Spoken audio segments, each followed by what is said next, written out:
के एक बार फिर से इजराइल पर एक साथ चौतरफा हमला इजराइल ईरान करने जा रहा है। घिर गया है इजराइल। बड़ी खबर निकल के आई है दोस्तों, जैसे जैसे हमास और इजराइल के बीच लड़ाई तेज हो रही है, ईरान अधिक मुखर हो रहा है। ईरानी टेलीविजन ने इजराइल के खिलाफ हमले के लिए योजना भी साझा कर दिया है, जिसमें उन्होंने कहा है कि इराक और सीरिया में शिया मलेशिया, लेबनान से हिजबुल्लाह और यमन में हूती विद्रोहियों एक साथ हमला शुरू करेंगे।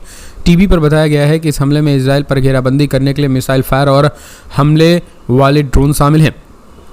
ईरान के सर्वोच्च नेता अयातुल्लाह खामनेई ने टीवी पर आकर कहा है कि प्रतिरोध ताकतों को कोई नहीं रोकेगा। ईरान का दावा है कि हूती विद्रोहियों के पास 2000 किलोमीटर की दूरी तक मार करने वाली मिसाइलें हैं और हिजबुल्लाह के पास उन्नत रॉकेट है जो तेल अवीव को निशाना बनाने में सक्षम है।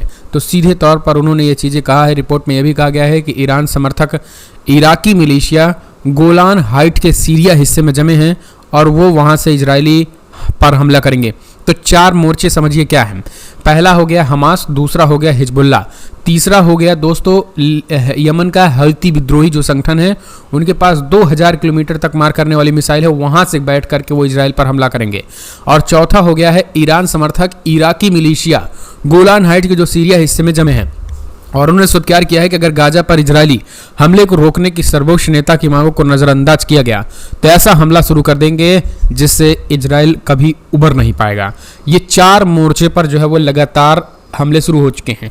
आपको बता दें कल जो है वो रात में इस प्लान को आगे आने के बाद हूती विद्रोहियों ने इजराइल पर ताबड़तोड़ क्रूज मिसाइलें दागी थी।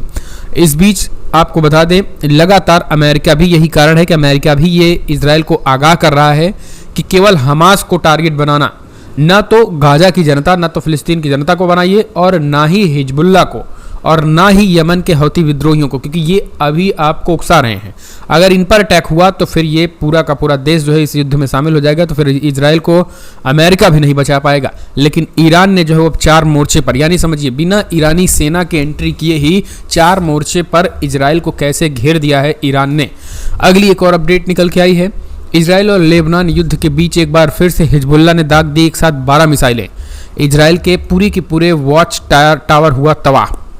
दरअसल लेबनान के हिजबुल्लाह ने एक बार फिर से उसने गाइडेड मिसाइलों से इजरायली ठिकानों पर कई हमले किए। बयान में उन्होंने कहा है कि फिलहाल हमने जो है उसमें मिसाइलों से 3 स्थानों पर निशाना बनाया है और उन्होंने सबसे बड़ी बात यह है कि watch tower, Israeli watch tower को भी जो है उन्होंने निशाना बनाते हुए भीषण अटैक किया है। तो इस हमले के बाद से लगातार जो है वो सिचुएशन अब तनावपूर्ण जो है वो बनी हुई है। सबसे बड़ी बात यह है कि हिजबुल्लाह पीछे हटने को तैयार नहीं है।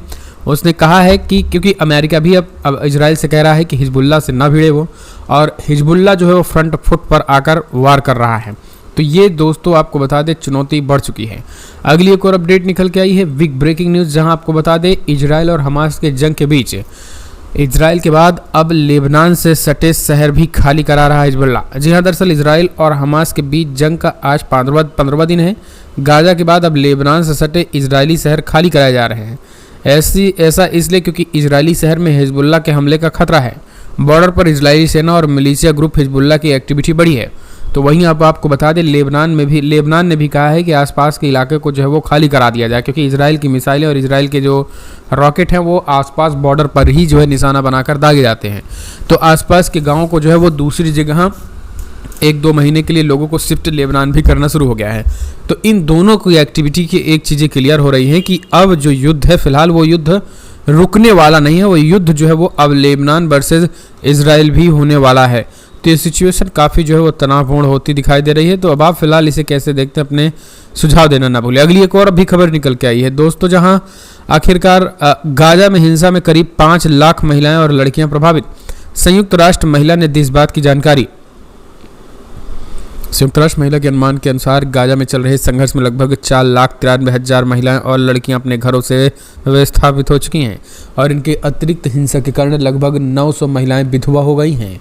7 अक्टूबर को इजराइल पर हमास के हमले और उनके बाद गाजा पर इजरायली हमले के बाद संयुक्त राष्ट्र महिला ने महिलाओं, पुरुषों, लड़कों और लड़कियों पर प्रभाव का विश्लेषण भी किया है। यदि युद्ध विराम नहीं हुआ तो संख्या और भी बढ़ सकती है। संयुक्त राष्ट्र महिला उप कार्यकारी निदेशक सारा हेंडिक्स ने कहा है कि संयुक्त राष्ट्र महिला ने तत्काल मानवीय युद्ध विराम और गाजा में भोजन, पानी, ईंधन और स्वास्थ्य आपूर्ति सहित मानवीय सहायता के लिए निर्बाध पहुंच का आह्वान किया है।